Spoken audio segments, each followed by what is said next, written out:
नमस्कार। आज मैं आपके साथ एनबीसीसी को डिस्कस करने जा रहा हूँ। एनबीसीसी एक सरकारी कंपनी है, साथ ही साथ कंपनी इंफ्रास्ट्रक्चर के अंदर भी काम कर रही है और कंपनी रियल इस्टेट सेक्टर में भी कारोबार कर रही है। ये एक ऐसी सरकारी कंपनी है जिसके पास दोनों ही कारोबार अपने पोर्टफोलियो में इस समय अवेलेबल हैं। एनबीसीसी एक ऐसी कंपनी है जिसको देश की सरकारी संस्थाओं की तरफ से भरपूर ऑर्डर मिलते हैं। कंपनी की ऑर्डर बुक भी बहुत बड़ी है। कंपनी को अगर ऑर्डरों के हिसाब से देखा जाए तो सरकारी हॉस्पिटल, सरकारी कॉलेजेस, मेडिकल कॉलेजेस, सरकारी टाउनशिप, स्टेट गवर्नमेंट की टाउनशिप या रेजिडेंशियल बिल्डिंग्स भी कह सकते हैं आप,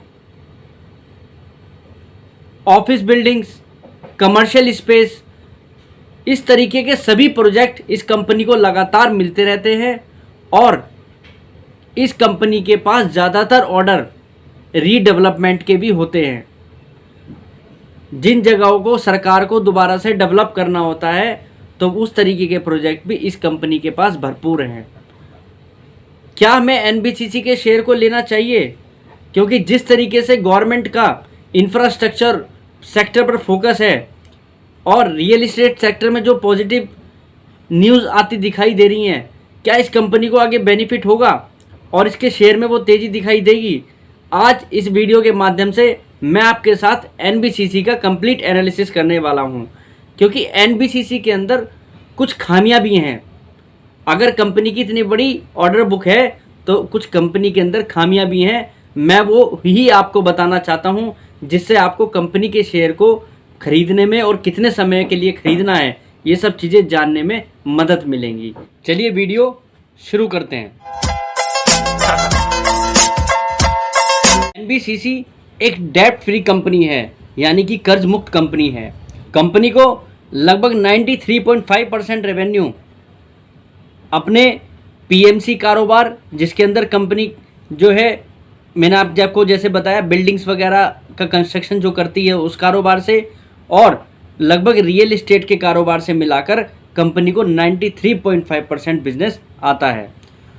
6.5% कंपनी ईपीसी सेक्टर, जिसके अंदर कंपनी पावर सेक्टर के लिए चिमनीज वगैरह का निर्माण करके कुछ इस तरीके की सर्विस से रेवेन्यू को लाती है।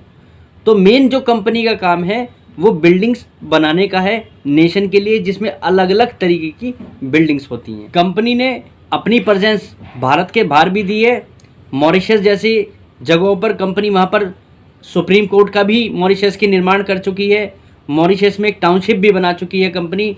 पर भारत के अंदर जो कंपनी का जो रेवेन्यू है वो आईआईटी जैसी संस्थाएं, एम्स जैसी संस्थाएं, डीडीए जो कि डीडीए के फ्लैट्स बनते हैं, Delhi development authority, BSF, ESIC, CBI, मतलब अलग अलग जो भारत की संस्थाएं हैं उन्हीं को अपनी सर्विसेज प्रोवाइड करती है। कंपनी दिल्ली के अंदर वेलकम मेट्रो स्टेशन, जो कि दिल्ली का सबसे पहला मेट्रो स्टेशन था, उसका निर्माण भी कर चुकी है। पर उसके बाद कंपनी को दिल्ली मेट्रो के अंदर कोई ऑर्डर नहीं मिला। कंपनी को रीडेवलपमेंट के काम बहुत ज़्यादा मिलते हैं और रीडेवलपमेंट में जैसे कंपनी दिल्ली में सरोजनी नगर का एरिया में एक रीडेवलपमेंट का काम कर रही है, ऐसे ही कंपनी को स्टेट गवर्नमेंट की जो सिटीज़ बनती हैं उस तरीके की सिटीज़ बनाने का भी बड़ा कारोबार मिलता है, जिसमें कंपनी जो है मल्टी स्टोरी बिल्डिंग्स, क्वार्टर्स, इस टाइप के जो 1 BHK 2 BHK जो फ्लैट टाइप जो बिल्डिंग होती हैं उनका भी निर्माण करती है। और पर कंपनी जो है प्रगति मैदान जैसे जगहों का भी डेवलपमेंट, रीडेवलपमेंट कर रही है। कंपनी के मैनेजमेंट की अगर माने तो कंपनी इस समय ऑर्डर एग्जीक्यूशन पे फुल फोकस कर रही है और जिसका इम्पैक्ट उनको अब कंपनी के फिनेंशियल्स पर दिखने जा रहा है या दिख रहा है, आप ये कह लीजिए। मैनेजमेंट के अकॉर्डिंग कंपनी आने वाले साल में फाइनेंशियल ईयर 2024 के अंदर अपनी सेल्स को लगभग 25% के हिसाब से बढ़ाएगी। और यहीं अगर प्रॉफिट की बात करें, प्रॉफिट बिफोर टैक्स कंपनी को वो डबल होता हुआ दिखाई दे रहा है, क्योंकि अगर मैनेजमेंट की हिसाब से अगर कंपनी की सेल्स अब इतनी तेज़ी से बढ़ने वाली है और प्रॉफिट में लगभग डबल की तेज़ी आने वाली है, तो इसका इम्पैक्ट इस कंपनी के शेयर पर भी आने वाला है। और कंपनी का शेयर प्राइस इस तेज़ी में आपको आने वाले कुछ समय के अंदर 100 रुपये तक भी ज़्यादा दिखाई दे सकता है। पर वो किस तरीके से ऐसा हो सकता है, वही चीज़ें मैं आपके साथ अब डिस्कस करने जा रहा हूँ। अगर आप देखें तो सन 2014 के अंदर ये कंपनी 4040 करोड़ रुपए की सेल कर रही थी और उस पर प्रॉफिट बना रही थी कंपनी 247 करोड़ रुपए का। 2023 के अंदर इस कंपनी ने मात्र 6736 करोड़ रुपए की सेल करी है और उस पर 231 करोड़ रुपए का प्रॉफिट बनाया है। कहने का मतलब कंपनी की सेल्स में इतने सालों में कोई खास सुधार नहीं आया है और प्रॉफिट जो है वो 2014 के मुकाबले भी कम है। मैनेजमेंट की अगर माने, जिस हिसाब से मैनेजमेंट ने गाइडेंस दी है, उस हिसाब से कंपनी आने वाले फाइनेंशियल ईयर के अंदर 2024 के अंदर कंपनी अपनी सेल्स को 25% बढ़ाकर लगभग 8,500 करोड़ पर पहुंचाने वाली है और मुनाफे को लगभग नेट प्रॉफिट को 400 करोड़ पर पहुंचा देगी, जो कि इस समय 230 करोड़ रुपए है। मतलब कंपनी का प्रॉफिट सीधा सीधा डबल होता हुआ दिखाई दे रहा है। अब इसके पीछे कारण क्या है? कारण है कंपनी का एग्जीक्यूशन।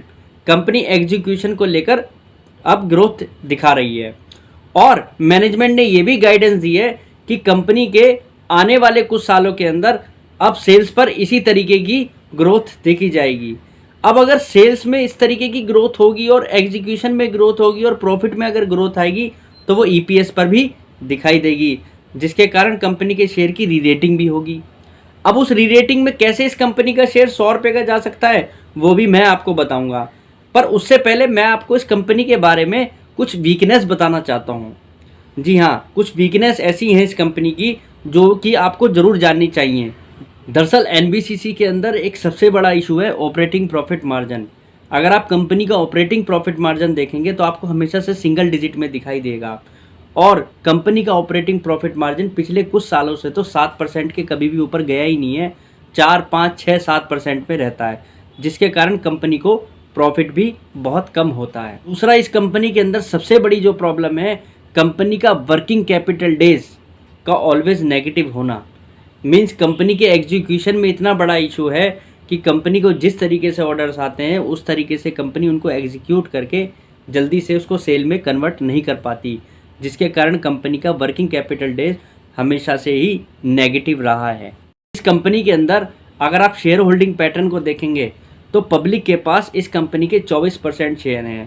कहने का मतलब लोगों ने हमेशा से एनबीसीसी के शेयर में जमकर खरीदारी करी है, पर कंपनी के शेयर ने कभी उस हिसाब से पिछले सालों में रिटर्न खास बनाकर नहीं दिया है। पर जिस हिसाब से मैनेजमेंट अब कह रहा है, मैनेजमेंट जिस तरीके की गाइडेंस दे रहा है, तो उससे तो ये क्लियरली विजिबल हो रहा है कि कंपनी अब अपनी परफॉर्मेंस की ओर फोकस कर रही है और जिसका इम्पैक्ट मैनेजमेंट कह रहा है कि आने वाले कुछ समय के अंदर आपको कंपनी के सेल्स और प्रॉफिट पर दिखाई देने वाला है। अगर देखा जाए इस समय कंपनी का शेयर 44 रुपीज़ पर कामकाज कर रहा है, जो कि अपनी बुक वैल्यू के लगभग 4 के मल्टीपल पर है और कंपनी का ईपीएस लगभग 1.48 का है। अब जिस हिसाब से मैनेजमेंट ने गाइडेंस दी है, मैनेजमेंट ने बताया है कंपनी का प्रॉफिट 2024 के अंदर लगभग 400 करोड़ रुपए का होगा, तो जिससे कंपनी का ईपीएस लगभग 2.2 के आसपास होगा और कंपनी का करंट पीई लगभग 30 का है। अगर कंपनी का ईपीएस 2.2 के आसपास होगा और पीई 30 का होगा तो इस हिसाब से कंपनी का शेयर प्राइस लगभग 68 से 70 रुपीज़ के आसपास होना चाहिए आने वाले कुछ समय के अंदर। बीसीसी को थोड़ा सा लॉन्ग टर्म व्यू के हिसाब से डिस्कस करें और टारगेट को देखें तो हमें पता लगेगा कि मैनेजमेंट के हिसाब से ये कंपनी फाइनेंशियल ईयर 2025 के अंदर 600 करोड़ रुपए का प्रॉफिट दिखा सकती है, जो मैनेजमेंट को ग्रोथ दिखाई दे रही है, और लगभग 3 रुपये 30 पैसे का ईपीएस उस समय कंपनी बना रही होगी। अगर 3 रुपये 30 पैसे का कंपनी का ईपीएस आ रहा होगा तो और 30 का कंपनी को जो पी करंट पी मिल रहा है उस पी पर कंपनी काम कर रही होगी, तो उस केस में कंपनी का शेयर जो है 100 रुपये तक आपको दिखाई दे सकता है। और अगर मार्केट में कुछ बुल के सिनेरियो बनता है तो उस केस में कंपनी के शेयर में आपको और तेज़ी भी दिखाई दे सकती है। पर सारा खेल कंपनी के एग्जीक्यूशन पर और मैनेजमेंट की पॉलिसीज़ पर डिपेंड है। अगर कंपनी का एग्जीक्यूशन ठीक होगा तो निश्चित रूप से कंपनी के फिनेंशियल्स पर वो इम्पैक्ट आना है। और मैनेजमेंट ने इस बार अगर इस चीज़ को कहा है तो हो सकता है कंपनी अपने एग्जीक्यूशन पर कुछ काम कर रही हो। करता हूँ मेरी वीडियो ने आपको एनबीसीसी के बारे में काफ़ी कुछ जानने में मदद की होगी। आप भी एक बार कंपनी का एनालिसिस करें और तभी ही कंपनी पर इन्वेस्ट करने का फैसला करें, क्योंकि कंपनी के को पोर्टफोलियो में बहुत बड़े साइज़ में रखना तो ठीक नहीं होगा। अगर आपको कुछ लेने का मन भी करे तो आप कंपनी में एक छोटा ही हिस्सा खरीदिएगा या छोटी क्वांटिटी खरीदिएगा।